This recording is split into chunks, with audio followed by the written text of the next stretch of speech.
Hello everyone, welcome to learning science. आज का हमारा टॉपिक है इलेक्ट्रिकल कंडक्टिविटी। तो आज हम देखेंगे इलेक्ट्रिकल कंडक्टिविटी क्या होता है। सबसे पहले हम कॉपी पर न्यूमेरिकल करेंगे, फिर उसके बाद हम बुक में देखेंगे। टॉपिक का नाम लिखते हैं जो कि है इलेक्ट्रिकल कंडक्टिविटी। इलेक्ट्रिकल कंडक्टिविटी को हम सिग्मा के साथ डिनोट करते हैं और वो हमारा बराबर होता है E mu e plus NH mu h के। ये फॉर्मूला है, हमने पहले प्रूव किया था। E जो है वो चार्ज है, N जो है वो नंबर डेंसिटी है और म्यू जो है वो है मोबिलिटी। Ne और NH number density of electrons और होल्स जो है वो इक्वल होता है इंट्रिंसिक सेमीकंडक्टर में, तो उसके जगह पर हम लिखेंगे Ni, जहाँ पर I जो है वो इंट्रिंसिक होगा। तो यहाँ पर हम Ne और NH के जगह पर Ni लिखेंगे जो कि दोनों टर्म्स में प्रेजेंट है, तो उसको हम कॉमन बाहर निकाल सकते हैं। तो हमें मिलेगा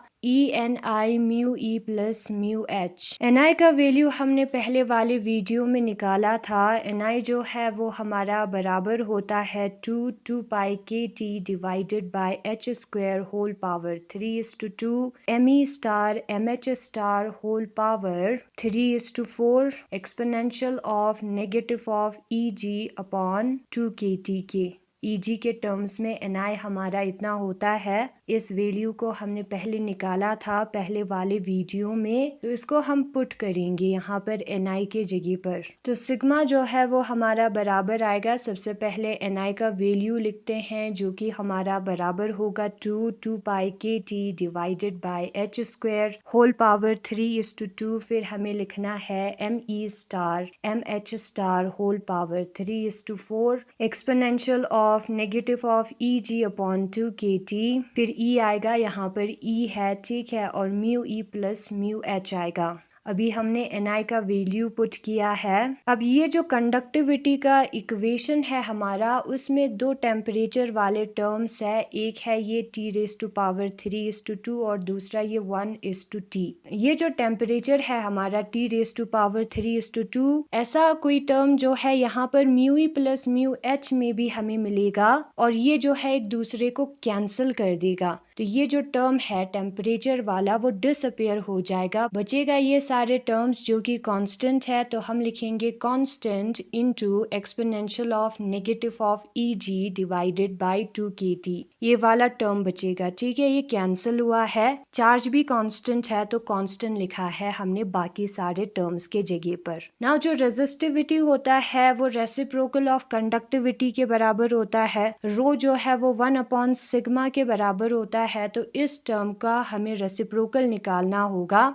1/कांस्टेंट जो है वो कांस्टेंट ही देगा इनटू ये जो exponential of negative of Eg upon 2 kT है उसका रेसिप्रोकल जो है वो पॉजिटिव होगा। तो हम यहाँ पर exponential of positive of Eg upon 2 kT लिखेंगे। इसका रेसिप्रोकल है 1 divided by exponential of negative of Eg upon 2 kT। इसको जब हम ऊपर लेकर जाएंगे तो पावर में जो टर्म है वो पॉजिटिव बन जाएगा, Eg जो है वो पॉजिटिव बन जाएगा, ठीक है। फिर उसके बाद इस इक्वेशन पे हमें लॉग अप्लाई करना है, तो लॉग ऑफ रो जो है वो हमारा बराबर होगा log of constant into log of exponential of Eg upon 2 kT के। यहाँ पर प्लस आएगा, ठीक है। एक फॉर्मूला है log of m into n जो है वो log of m plus n के बराबर होता है। अब यहाँ पर लॉग और एक्सपोनेंशियल जो है वो कैंसिल हो जाएगा, तो बचेगा यहाँ पर log constant into Eg divided by 2 kT। यहाँ पर प्लस होगा।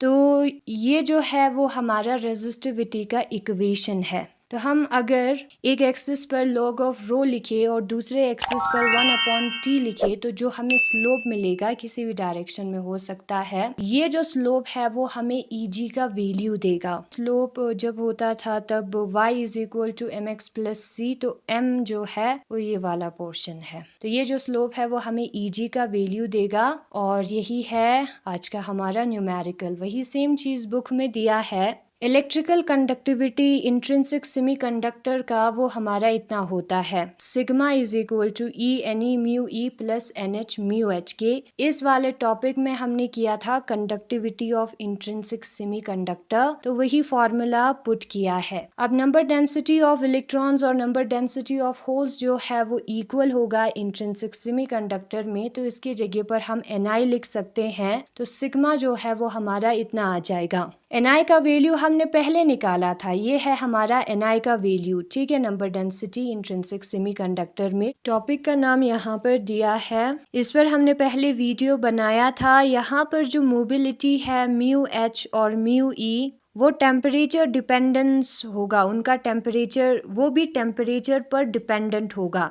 और ये जो है जो टर्म है हमारा T⁻³ टेम्परेचर वेरिएशन, इस वाले टर्म में उसको कैंसिल कर देगा। इसमें जो टेम्परेचर वाला टर्म है वो इस टेम्परेचर को कैंसिल कर देगा, ठीक है। तो जो कंडक्टिविटी है हमारा सिग्मा, वो ये वाला टर्म डोमिनेट करेगा। टेम्परेचर वाले टर्म सिर्फ 2 है, ये कैंसिल हो गया तो ये वाला टर्म बचेगा, ठीक है। बाकी सारे टर्म्स कांस्टेंट होंगे, टेम्परेचर कैंसिल हुआ, बाकी सारे टर्म्स कांस्टेंट होंगे, चार्ज भी। तो सिग्मा जो है वो हमारा इतना होगा। रेजिस्टिविटी जो है वो रेसिप्रोकल ऑफ सिग्मा के बराबर होता है, तो इसका रेसिप्रोकल कांस्टेंट, इसका रेसिप्रोकल पॉजिटिव में आएगा। अब दोनों साइड पर हम लॉग लगाएंगे तो यहाँ पर लॉग ऑफ कांस्टेंट प्लस है, ठीक है, और लॉग ऑफ एक्सपोनेंशियल ऑफ ये वाला टर्म आएगा, लॉग और एक्सपोनेंशियल कैंसिल हो जाएगा। नाउ अगर हम लॉग ऑफ पी को एक्स एक्सिस पर लिखे, 1/t को वाई एक्सिस पर लिखे, तो हमें एक स्लोप मिलेगा,